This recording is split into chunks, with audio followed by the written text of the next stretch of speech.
নমস্কাৰ, নাম অৰবিন্দ নাথ, ঘৰ মৰিগাঁৱতে হয়। সঁচাকৈ মই বহুত গৌৰৱ অনুভৱ কৰিছোঁ। মই এটা সুন্দৰ এটা প্ৰডাক্ট ব্যৱহাৰ কৰি আছোঁ আৰু এই প্ৰডাক্টটো ব্যৱহাৰ কৰি মই বহুত উপকৃত হৈছোঁ।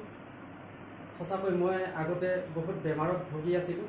সেই বেমাৰত ভোগা গম পাই মোক এজন বন্ধুৱে এই প্ৰডাক্টটো দিছিল আৰু প্ৰডাক্টটোৰ পৰা উপকৃত পাইছোঁ।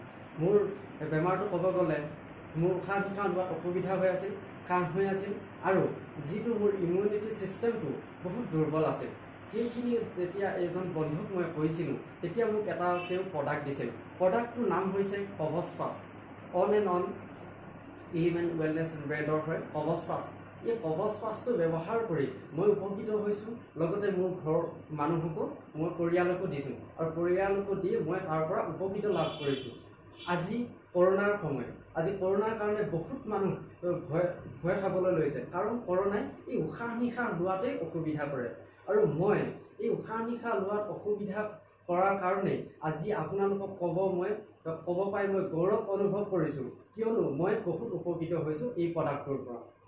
গতিকে আপোনালোকে ব্যৱহাৰ কৰি এই প্ৰডাক্টটো উপকৃত হ'ব পাৰিব। আৰু এই প্ৰডাক্টটো ব্যৱহাৰ কৰাৰ নিয়ম হৈছে কি, ৰাতিপুৱা আপুনি চাহৰ লগত বেড খাই বেডৰ লগত ধুনীয়াকৈ চামুচেৰে লগুৱাই ইয়াক ব্যৱহাৰ কৰিব পাৰে আৰু সন্ধ্যাৰ সময়তো আপুনি ভাত নোখোৱাৰ আগতে চাহৰ লগত বা গৰম গাখীৰ লগত খাই আপুনি ব্যৱহাৰ কৰি আপুনি উপকৃত লাভ কৰিব পাৰে। ইয়াক তৈয়াৰ কৰিছে সৰ্বাধিক কেশৰেৰে। গতিকে আহক আমি সকলোৱে ব্যৱহাৰ কৰোঁ আৰু এই কৰোণাৰ সময়ত এই কৰোণাৰ যি মহামাৰী তাত আমি এই কৰোণা মহামাৰীক আমি ৰোধ কৰোঁ। এটাই প্ৰডাক্ট আছে কৱচ পাছ।